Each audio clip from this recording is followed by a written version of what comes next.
Hello students, இன்றைக்கி நம்ம பார்க்க போகிற டாபிக் ரெசின்ஸ்.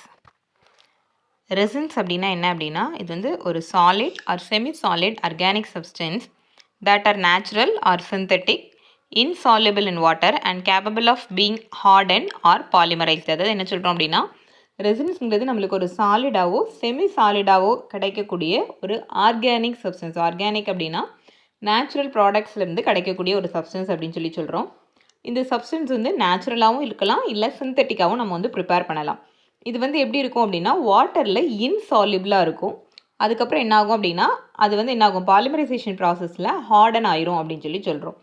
அதை வந்து எதுக்கு யூஸ் பண்ணுறோம் மெயினாக அப்படின்னா, பிளாஸ்டிக், அட்ஹசிவ், அப்புறம் கோட்டிங் பண்ணுறது, வேர்னிஷ்க்கு, லேமினேஷன், காம்போசைட்ஸ் இதெல்லாமே மேக் பண்ணுறதுக்கு ரெசின்ஸ் யூஸ் பண்ணுறோம். ஓகே, அடுத்தது கிளாசிஃபிகேஷன். ரெசின்ஸை பேசிக்கலாக 2 டைப்ஸாக கிளாஸிஃபை பண்ணுறோம். என்னெல்லாம் அப்படின்னா, நேச்சுரல் ரெசின், சிந்தட்டிக் ரெசின்.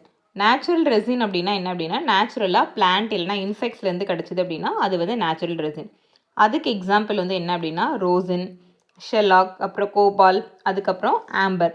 இதெல்லாம் எதுக்கு யூஸ் பண்ணுறோம் அப்படின்னா, வேர்னிஷ் பர்பஸ்க்காகவும் பாலிஷ் பண்ணுறதுக்கு, அதுக்கப்புறம் இன்சென்ஸ் அண்ட் அட்ஹசிவாக யூஸ் பண்ணுறோம். அடுத்தது சிந்தட்டிக் ரெசின். சிந்தட்டிக் ரெசின்ஸ் வந்து எப்படி ப்ரிப்பேர் பண்ணுறோம் அப்படின்னா, கெமிக்கல் ரியாக்ஷன்ஸ் மூலயமா அந்த கெமிக்கல் ரியாக்ஷன்ஸ் வந்து பாலிமரைசேஷன் இல்லைனா கண்டென்சேஷன் ப்ராசஸ் அப்படின்னு சொல்கிறோம்.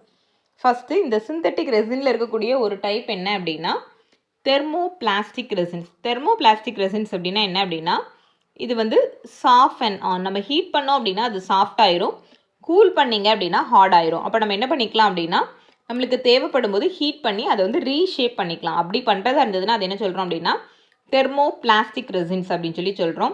அதுக்கு எக்ஸாம்பிள் வந்து என்ன அப்படின்னா, பாலிஎத்திலீன், பாலிவினைல் குளோரைட், பாலிஸ்டைரின். இது எதுக்கெலாம் யூஸ் பண்ணுறோம் அப்படின்னா, பைப் மேக் பண்ணுறதுக்கும், பேக்கேஜிங் மேக் பண்ணுறதுக்கும், கண்டெய்னர்ஸ் மேக் பண்ணுறதுக்கும் யூஸ் பண்ணுறோம். அடுத்தது thermosetting resins.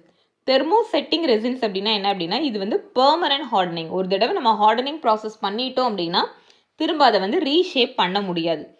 cannot be reshaped after setting. செட்டிங்க்கு அப்புறமா ரீஷேப் பண்ண முடியாதுன்னு சொல்கிறோம். அதுக்கு எக்ஸாம்பிள் என்ன அப்படின்னா, ஃபீனால், ஃபார்மால்டிஹைடு. இது ரெண்டும் சேர்ந்து ஃபார்ம் ஆகக்கூடிய ரெசின் என்ன அப்படின்னா, பேக்லைட் அப்படிங்கிற ரெசின். அடுத்து யூரியா அண்ட் ஃபார்மால்டிஹைட் சேர்ந்து ஃபார்ம் ஆகக்கூடிய ரெசின். அடுத்து ஈபாக்சி ரெசின், பாலிஎஸ்டர் ரெசின். அதுக்கப்புறம் இதை எதுக்கெலாம் யூஸ் பண்ணுறோம் அப்படின்னா, எலக்ட்ரிக்கல் ஃபிட்டிங்ஸ் மேக்ஸ் பண்ணுறதுக்கு, அட்ஹசிவ், லேமினேட் இதெல்லாம் மேக் பண்ணுறதுக்கு யூஸ் பண்ணுறோம். Okay, thank you. இதோட கண்டினியூஷனை நெக்ஸ்ட் வீடியோவில் பார்க்கலாம். Okay, thank you.